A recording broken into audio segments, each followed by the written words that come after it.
ಇರಾನ್ಗೆ $300 billion ಅನ್ನ ಕೊಡೋದಕ್ಕೆ Trump ಒಪ್ಪಿಕೊಂಡಿದ್ದಾರೆ. ಇಂತಹದೊಂದು ಸುದ್ದಿ ಇವತ್ತು ಸಂಜೆಯಿಂದ ಕೇಳಿ ಬರ್ತಾ ಇದೆ. ಆದರೆ ತುಂಬಾ ಕಾಮಿಡಿ ರೀತಿಯಲ್ಲಿ ಆಗ್ತಾ ಇದೆ. ಇತ್ತೀಚೆಗೆ ಟ್ರಂಪ್ ಅವರು ಕೊಡ್ತಾ ಇರುವಂತಹ ಹೇಳಿಕೆ, ಅವರು ಮತ್ತು ನಡೆದುಕೊಳ್ತಾ ಇರುವಂತಹ ರೀತಿ. ಆದರೆ ಫೈನಲಿ, ಯಾಕಂದ್ರೆ ಇಷ್ಟು ಸಮಯ ಕೂಡ ಪದೇ ಪದೇ ಅವರು ಸೋಷಿಯಲ್ ಮೀಡಿಯಾದಲ್ಲಿ ಬರಿತಾ ಇದ್ರು, ಯುದ್ಧ ನಿಂತಿದೆ, ಶಾಂತಿ ಮಾತುಕತೆ, ಇದೆಲ್ಲವೂ ಸ್ವಲ್ಪ ಕಾಮಿಡಿ ರೀತಿಯಲ್ಲಿ ಕಂಡು ಬರ್ತಾ ಇತ್ತು. ಆದರೆ ಇರಾನ್ ಮಾತ್ರ ಒಂದು ಪ್ರಬಲವಾದ ಬೇಡಿಕೆಯನ್ನು ಇಟ್ಟಿತ್ತು. ನಮಗೆ ಏನು ಲಾಸ್ ಆಗಿದೆ ಅದನ್ನು ನೀವೇ ಭರಿಸಬೇಕು ಅಂತೇಳಿ. ಲಾಸ್ ಅಂತ ಹೇಳಿದರೆ ಇಲ್ಲಿ ಪ್ರಮುಖವಾಗಿ ನಾವು ಗಮನಿಸಬೇಕು, ಇರಾನ್ನಲ್ಲಿ ಅವರ ಹಲವಾರು ಕಟ್ಟಡಗಳು ಉರುಳಿದೆ ಅಥವಾ ಬೇರೆ ಬೇರೆ ರೀತಿಯಲ್ಲಿ ಡ್ಯಾಮೇಜ್ ಆಗಿದೆ. ಸೊ ಈಗ ಇರಾನ್ ಅದೆಲ್ಲದರ ಒಂದು ಮೊತ್ತ ಕೊಟ್ಟಿದೆ. $300 ಬಿಲಿಯನ್, ಅಂದರೆ ಇಂಡಿಯನ್ ಮನಿಯಲ್ಲಿ ಅಥವಾ ಭಾರತೀಯ ಕರೆನ್ಸಿಯಲ್ಲಿ ನಾವು ಹೇಳೋದಾದರೆ 25 ಲಕ್ಷ ಕೋಟಿ ರೂಪಾಯಿ. ಆಶ್ಚರ್ಯಕರ ಸಂಗತಿ ಅಂತ ಹೇಳಿದರೆ, ಯುದ್ಧ ಮಾಡಿದವರೇ ಈಗ ಯುದ್ಧ ಬೇಡ ಅಂತ ನಿಲ್ಲಿಸೋದಕ್ಕೆ $300 ಬಿಲಿಯನ್ ಕೊಡ್ತಾ ಇರುವಂಥದ್ದು. ಯಾರು ಯುದ್ಧ ಆರಂಭ ಮಾಡಿದ್ದಾರೆ ಅವರೇ ಬೇಡ ಬೇಡ ಸಾಕಪ್ಪ ಯುದ್ಧ ನಿಲ್ಲಿಸಿ ಅಂತ ಈ ಹಣ ಬೇಕಿದ್ರೆ ನಾವು ಕೊಡ್ತೇವೆ, ನಾವು ತಯಾರಿದ್ದೇವೆ ಅನ್ನುವ ಸ್ಥಿತಿಗೆ ಬಂದಿದ್ದಾರೆ. ಸೊ ಜೂನ್ 19ನೇ ತಾರೀಕಿಗೆ ಒಂದು ಮಹತ್ವದ ಮೀಟಿಂಗ್ ಫಿಕ್ಸ್ ಆಗ್ತಾ ಇದೆ. ಎಲ್ಲವೂ ಅಂದುಕೊಂಡಂತೆ ನಡೆದರೆ ಜೂನ್ 26ನೇ ತಾರೀಕಿಗೆ ಶಾಂತಿ ಒಪ್ಪಂದ ಆಗ್ಲಿಕ್ಕಿದೆ. ಆದರೆ ಈ ಶಾಂತಿ ಒಪ್ಪಂದ ಆಗಬೇಕಿದ್ರೆ ಇರಾನ್ 14 ಷರತ್ತುಗಳನ್ನು ವಿಧಿಸಿದೆ. ಅದರಲ್ಲಿ ಪ್ರಮುಖವಾಗಿ $300 ಬಿಲಿಯನ್ ಹಣವನ್ನು ಕೊಡಬೇಕು. ಅದರ ಜೊತೆಗೆ ಇರಾನ್ನ ಆಂತರಿಕ ರಾಜಕೀಯದಲ್ಲಿ ಅಮೆರಿಕ ಹಸ್ತಕ್ಷೇಪ ಮಾಡಬಾರ್ದು, ನಾವು ಹಾಗೆ ಮಾಡಬಾರ್ದು, ಹೀಗೆ ಮಾಡಬಾರ್ದು, ಅದನ್ನು ಮಾಡಬಾರ್ದು ಅಂತ ನಿಮಗೆ ಹೇಳುವ ರೈಟ್ಸ್ ಇಲ್ಲ, ನಮ್ಮ ಆಂತರಿಕ ವಿಚಾರದಲ್ಲಿ ನೀವು ಮೂಗು ತೂರಿಸಬಾರ್ದಂತ ಖಂಡಿತವಾಗಿ ಪ್ರಮುಖ ಒಂದು ಕಂಡೀಷನನ್ನು ಹಾಕಿದೆ. ಇನ್ನು ಇರಾನ್ನ ಸುತ್ತಮುತ್ತ ಎಲ್ಲೆಲ್ಲ ಪ್ರದೇಶಗಳಲ್ಲಿ ಅಮೆರಿಕದ ನೌಕಾಪಡೆ, ಮಿಲಿಟರಿ ಪಡೆಯನ್ನು ಈಗ ನಿಲ್ಲಿಸಿದ್ದಾರೆ. ಅದೆಲ್ಲವನ್ನ ಮತ್ತೆ ಅಮೆರಿಕಕ್ಕೆ ಹಿಂಪಡೆಯಬೇಕು. ಅಂದರೆ ಎಲ್ಲೂ ಕೂಡ ಇರಾನ್ನ ಸುತ್ತಮುತ್ತ ನೌಕಾಪಡೆಯಾಗಲಿ ಮಿಲಿಟರಿ ಪಡೆ ಇರಬಾರ್ದು. ಇರಾನ್ನ ತೈಲ ಸೆಕ್ಟರ್ನ ಆರ್ಥಿಕ ನಿರ್ಬಂಧವನ್ನು ಹಿಂಪಡಿಬೇಕು. ಯುದ್ಧದಿಂದ ಆಗಿರುವ ಡ್ಯಾಮೇಜ್ ಇದನ್ನು ನೀವೇ ಭರಿಸಬೇಕು. ಅದರ ಇನ್ಫ್ರಾಸ್ಟ್ರಕ್ಚರ್ ಏನೆಲ್ಲ ನಮ್ಮದು ಡ್ಯಾಮೇಜ್ ಆಗಿದೆ ಅದಕ್ಕೆ ನೀವೇ ಹೊಣೆ. ಬಿಕಾಸ್ ಇಲ್ಲಿ ನಾವು ಅಮೆರಿಕನೇ ಹೋಗಿ ದಾಳಿ ಮಾಡಿರುವಂಥದ್ದು ಆರಂಭದಲ್ಲಿ. ಹಾಗಾಗಿ ನಮಗೆ ನೀವು $300 ಬಿಲಿಯನ್ ಕೊಡಬೇಕು. ಈಗ ಇದಕ್ಕೆ ಅಮೆರಿಕ ಮಾತ್ರ ತಲೆ ಕೊಡೋದಲ್ಲ, ಇಸ್ರೇಲ್ ಇದೆ, ಇವರೆಲ್ಲರೂ ಸೇರಿ, ನಿಮ್ಮ ಮಿತ್ರ ರಾಷ್ಟ್ರಗಳು ಯಾರೆಲ್ಲ ಇದ್ದಾರೆ ನೀವೆಲ್ಲ ಸೇರಿ ನಮಗೆ 25 ಲಕ್ಷ ಕೋಟಿ ರೂಪಾಯಿ ಕೊಡಬೇಕಂತ ಒಂದು ಕಂಡೀಷನ್ ಹಾಕಿದ್ದಾರೆ. ಅಂದರೆ ಇದು ಕಂಡೀಷನ್ ಹಲವು ದಿವಸದಿಂದಲೇ ಇತ್ತು, ಮಾತುಕತೆಗಳೇ ನಡೀತಾ ಇತ್ತು. ಇವತ್ತು ಸ್ವತಃ ಟ್ರಂಪ್ ಅವರೇ ಒಂದು ಟ್ವೀಟ್ ಮಾಡಿದ್ದಾರೆ ಇದಕ್ಕೆ ಸಂಬಂಧಪಟ್ಟ ಹಾಗೆ.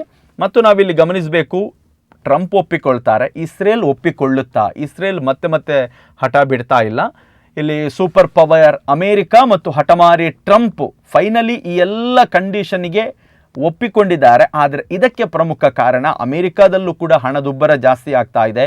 ಮುಂದಿನ ಚುನಾವಣೆಯನ್ನು ಗಮನದಲ್ಲಿ ಇಟ್ಕೊಂಡು, ಯಾಕೆಂದರೆ ಈಗ ಆಂತರಿಕವಾಗಿ ಅಮೇರಿಕಾದಲ್ಲೇ ಟ್ರಂಪ್ನ ವಿರುದ್ಧ ಅಲ್ಲಿ ಜನರಿಗೆ ಅಸಮಾಧಾನವನ್ನು ಹೊರ ಹಾಕ್ತಾ ಇದ್ದಾರೆ. ಸೊ ನಾನು ಇದೇ ರೀತಿ ಮುಂದುವರಿದರೆ ನನಗೆ ಮುಂದಕ್ಕೆ ಕಷ್ಟ ಇದೆ ಅನ್ನೋದನ್ನು ಅರಿತುಕೊಂಡು ಇಂತಹದೊಂದು ನಿರ್ಧಾರಕ್ಕೆ ಬಂದಿದ್ದಾರೆ. ಅದರಲ್ಲೂ ಪ್ರಮುಖವಾಗಿ ಹಾರ್ಮೋಜ್ನ ನಿರ್ಬಂಧ ಏನಿದೆ, ಯುರೋಪ್ಗೆ ಹೋಗ್ತಾ ಇರುವಂತಹ ಗ್ಯಾಸ್ ಇರ್ಬೋದು, ತೈಲ ಇರ್ಬೋದು, ಎಲ್ಲ ನಿಂತು ಸಮಸ್ಯೆ ಆಗಿದೆ. ಈಗ ಯುರೋಪ್ನ ರಾಷ್ಟ್ರಗಳು ಟ್ರಂಪಿಗೆ ಹೇಳ್ತಾ ಇದ್ದಾರೆ, ಒಂದು ಸಲ ಇದನ್ನು ಸರಿ ಮಾಡಿ, ನಮಗೆ ಇಲ್ಲಿ ಸಮಸ್ಯೆ ಆಗ್ತಾ ಇದೆ. ಮಿತ್ರ ರಾಷ್ಟ್ರಗಳ ಒತ್ತಡಕ್ಕೆ ಮಣಿದು ಟ್ರಂಪ್, ನಾನು ಬೇಕಿದ್ರೆ ನಿಮಗೆ 25 ಲಕ್ಷ ಕೋಟಿ ಅಲ್ಲ, ಏನು ಬೇಕಿದ್ರೂ ಕೊಡೋದಕ್ಕೆ ಸಿದ್ಧನಿದ್ದೇನೆ, ಒಂದು ಸಲ ನಾವು ಶಾಂತಿ ಒಪ್ಪಂದವನ್ನು ಮಾಡಿಕೊಳ್ಳೋಣ ಅನ್ನುವ ರೀತಿಯಲ್ಲಿ ಒಪ್ಪಿಕೊಂಡ ರೀತಿಯಾಗಿ ಕಂಡು ಬರ್ತಾ ಇದೆ. ಇನ್ನು ಪ್ರಮುಖವಾಗಿ ಯುದ್ಧ ನಿಂತರೆ ಕೇವಲ 2-3 ರಾಷ್ಟ್ರಗಳಿಗೆಲ್ಲ ಎಲ್ರಿಗೂ ಲಾಭನೇ. ಯಾಕೆಂದರೆ ಇಡೀ ವರ್ಲ್ಡ್ ಎಕಾನಮಿ ಕೊಲ್ಯಾಪ್ಸ್ ಆಗಿದೆ, ಪ್ರತಿಯೊಬ್ಬರೂ ಕೂಡ ಸಂಕಷ್ಟದಲ್ಲಿದ್ದಾರೆ. ಭಾರತದಲ್ಲಿ ಕಚ್ಚಾ ತೈಲದ ದರ ಏರಿಕೆ ಆಗಿದೆ. ಇಮಿಡಿಯೇಟಾಗಿ ಈ ಥರದ್ದೇನಾದರೂ ಶಾಂತಿ ಒಪ್ಪಂದಗಳು ನಡೆದರೆ ನಮಗೇನು ಲಾಭ ಅಂತ ಹೇಳಿದರೆ, $4.57 ಮಿಲಿಯನ್ ಕಚ್ಚಾ ತೈಲ ಭಾರತಕ್ಕೆ ಆಮದಾಗ್ತಾ ಇದೆ. ಒಂದು $4 ಪ್ರತಿ ಬ್ಯಾರಲ್ ಮೇಲೆ ಏನಾದರೂ ಕಮ್ಮಿ ಆದರೂ ಕೂಡ ನಮಗೆ ಒಂದು 55,000 ಕೋಟಿ ರೂಪಾಯಿ ಲಾಭ ಆಗುತ್ತೆ. ಯುದ್ಧ ಕಂಪ್ಲೀಟ್ ನಿಂತು ಒಂದು ತಿಂಗಳು ಕಳೆದರೆ ಇನ್ನೂ ಡಾಲರಲ್ಲಿ ಬದಲಾವಣೆಗಳಾಗುತ್ತೆ. ಅಂದರೆ ಈಗ ಏನು ಕ್ರೂಡ್ ಆಯಿಲ್ ಪ್ರೈಸ್ ಜಾಸ್ತಿ ಆಗಿದೆ, ಆ ಕ್ರೂಡ್ ಆಯಿಲ್ನ ರೇಟ್ ಇನ್ನೂ ಕಮ್ಮಿ ಆಗುತ್ತೆ. ಸೊ ಹತ್ರ ನಮಗೆ ಒಂದು 55,000ಕ್ಕಿಂತ ಹೆಚ್ಚು ಲಾಭ ಭಾರತಕ್ಕಾಗುತ್ತೆ ಮತ್ತು ಅದರ ಇಡೀ ಲಾಭ ನಮ್ಮ ಜನರಿಗಾಗುತ್ತೆ. ಬಿಕಾಸ್ ಈಗ ಏನು ಪ್ರತಿಯೊಂದರ ರೇಟ್ ಜಾಸ್ತಿ ಆಗಿದೆ, ಅದೆಲ್ಲವೂ ಕೂಡ ಯಥಾಸ್ಥಿತಿಯಲ್ಲಿ ಮತ್ತೆ ಕಮ್ಮಿಯಾಗಿ ಮತ್ತೆ ಸಹಜ ಸ್ಥಿತಿಗೆ ನಾವು ಬರ್ತೇವೆ. ಮತ್ತು ಇದು ಕೇವಲ ಒಂದು ದೇಶಕ್ಕೆ ಸಂಬಂಧಪಟ್ಟದಲ್ಲ, ಇಡೀ ಇತರೆ ರಾಷ್ಟ್ರಗಳಿಗೂ ಕೂಡ ಖಂಡಿತವಾಗಲೂ ಈ ಶಾಂತಿ ಒಪ್ಪಂದ ಆದರೆ ನಮಗೆ ಎಲ್ರಿಗೂ ಲಾಭ ಇದೆ. ಹಾಗಾಗಿ ಪ್ರತಿಯೊಬ್ಬರು ಯುದ್ಧ ನಿಲ್ಲಬೇಕಂತಲೇ ಹೇಳ್ತಾ ಇದ್ದಾರೆ. ಆದರೆ ಅಮೇರಿಕ ಕಳೆದ ಒಂದು ತಿಂಗಳಿಂದ ನಡೆಸಿದಂತಹ ಪ್ರಯತ್ನಗಳು ಎಲ್ಲವೂ ಕೂಡ ವಿಫಲ ಆಗಿದೆ. ಈಗ ಎಲ್ಲವೂ ಅಂದುಕೊಂಡಂತೆ ನಡೆದರೆ ಜೂನ್ 19ಕ್ಕೆ ನಡೆಯುವ ಒಂದು ಮಹತ್ವದ ಮೀಟಿಂಗ್ನ ಬಳಿಕ ಜೂನ್ 26ನೇ ತಾರೀಕಿಗೆ ಶಾಂತಿ ಒಪ್ಪಂದ ನಡೆದು ಎಲ್ಲವೂ ಶಾಂತಿಯಿಂದ ಇರಲಿ ಅಂತ ಪ್ರತಿಯೊಬ್ಬರು ಬಯಸ್ತಾ ಇದ್ದಾರೆ. ಆದರೆ ಇಸ್ರೇಲ್ ಮಾತ್ರ ಇನ್ನೂ ಕೂಡ ಬುದ್ಧಿ ಕಲಿತ ಹಾಗೆ ಕಂಡು ಬರ್ತಾ ಇಲ್ಲ. ಆದರೆ ಟ್ರಂಪ್ ಪದೇ ಪದೇ ಎಚ್ಚರಿಕೆಯನ್ನು ಕೊಡ್ತಾ ಇದ್ದಾರೆ. ಈಗ 19ನೇ ತಾರೀಕಿಗೆ ನಡೆಯುವಂತಹ ಮೀಟಿಂಗ್ ಏನಿದೆ, ಇದೊಂದು ಮಹತ್ವದ ಮೀಟಿಂಗ್. ಇಲ್ಲಿ ತುಂಬ ಗಮನಿಸಬೇಕಾದಂಥ ವಿಚಾರ, ಪೆಟ್ಟು ಕೊಟ್ಟು ಈಗ ನಾವು ಪೆಟ್ಟೇ ಮಾಡೋದಿಲ್ಲ ಅಂತ ಹೇಳಿ ಅದನ್ನು ಪೆಟ್ಟು ನಿಲ್ಲಿಸೋದಕ್ಕೆ $300 ಬಿಲಿಯನ್ ಸುರಿಯೋದಕ್ಕೂ ನಾನು ಸಿದ್ಧನಿದ್ದೇನೆ ಅಂತ ಹೇಳ್ತಾ ಇರುವಂತಹ ಟ್ರಂಪ್ ಅವರ ನಿರ್ಧಾರ ಏನಿದೆ, ಬಹುಶಃ ಈ ಯುದ್ಧದಲ್ಲಿ ಟ್ರಂಪ್ ಅವರು ನಗೆ ಪಾಟೀಲಿಗೀಡಾಗಿದ್ದಾರೆ. ಬಿಕಾಸ್ ಕಳೆದ 2 ತಿಂಗಳ ಅವಧಿಯಲ್ಲಿ ನಾವು ಗಮನಿಸಿದ್ದೇವೆ, ಅವರ ಮಾತುಗಳಿಗೆ ಅವರೇ ಅರ್ಥ ಇಲ್ಲದ ರೀತಿಯಲ್ಲಿ ಮಾಡಿದ್ದಾರೆ. ಈಗ ಯುದ್ಧ ನಿಂತಿದೆ ಅಂತ ಹೇಳ್ತಾರೆ, 1 ಗಂಟೆಯ ನಂತರ ದಾಳಿ ಮಾಡ್ತಾರೆ. ನಾನು ಇರಾನ್ ಜೊತೆ ಮಾತಾಡಿದ್ದೇನೆ, ಅವರು ಒಪ್ಪಿಕೊಂಡಿದ್ದಾರೆ ಅಂತ ಹೇಳ್ತಾರೆ. ಪ್ರತಿಯಾಗಿ ಇರಾನ್ ಟ್ವೀಟ್ ಮಾಡಿ ಹೇಳುತ್ತೆ ನಮ್ಮದು ಮಾತುಕತೆನೇ ಆಗಿಲ್ಲ. ಒಂಥರ ಕಾಮಿಡಿ ಪೀಸ್, ಜೋಕರ್ ಪೀಸ್ ಥರ ಆಗಿದ್ದಾರೆ ಟ್ರಂಪ್ ಅವರು.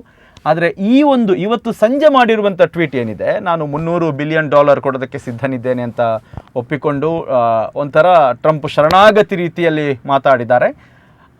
ಆದರೂ ಕೂಡ ಎಲ್ಲೂ ಕೂಡ ಅವರು ಬಿಟ್ಕೊಡೋದಿಲ್ಲ. ಈಗ ಕೆಳಗೆ ಬಿದ್ದರೂ ಏನು ಮೂಗು ಮೇಲೆ ಅಂತ ಹೇಳುವ ರೀತಿಯಲ್ಲಿ ಇನ್ನು ಜಗತ್ತಿನಾದ್ಯಂತ ನಿರ್ಬಂಧ ಇಲ್ಲದೆ ಏನು